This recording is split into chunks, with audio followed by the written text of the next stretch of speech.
Hello, this is Joe Pryor, the virtual real estate team in Oklahoma City. And in previous videos for the last few months, I've talked about what I call the shark feeding frenzy of irrational people paying way too much for homes. It was because they could get an incredibly low rate and there was a limited inventory that was out there. And so I, saw homes with 22 offers within one day. A lot of them cash, a lot of them waiving inspections, paying more than whatever it appraised for, potentially, if they did a loan.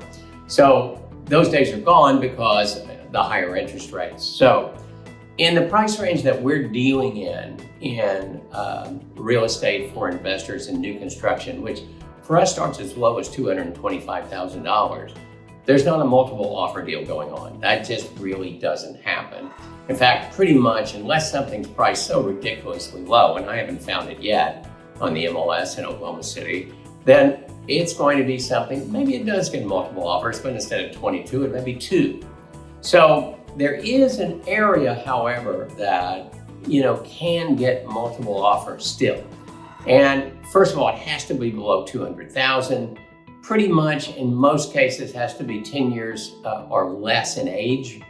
And it has to be really, really priced right. Because, for instance, I had an investor that wants to buy a new home cash and then buy another home with a mortgage and put a limit on it. And so I'd have to look at a $165,000 house with a limit after the new construction purchase. And the problem with that is that there's hardly any inventory out there. In fact, I looked today and found about 3 homes, all right, total. And not all those 3 homes would be something that I would recommend to someone because I know the neighborhoods, I know the area, it's not where you want to be. So maybe it's 1 home.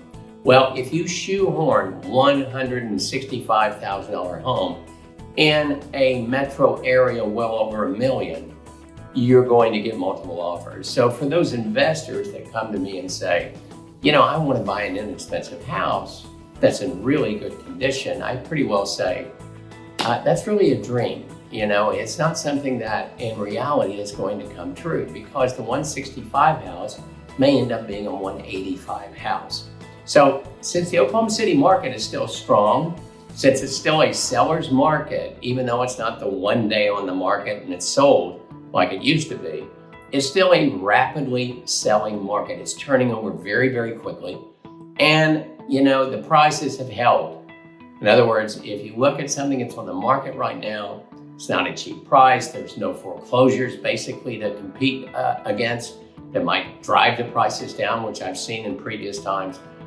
That just isn't in the market. There's too much equity in the market at this moment for that to happen. If people get in trouble, they can still sell their homes and still take out some money that they have left over. That's the positive thing about the way Oklahoma City market has been progressing in value of real estate.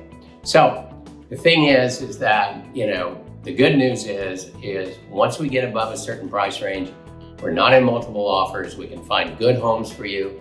If you're looking for something, at 165, for instance, or less even, it's just going to be a wild goose chase. It's not going to be something that you really want to do.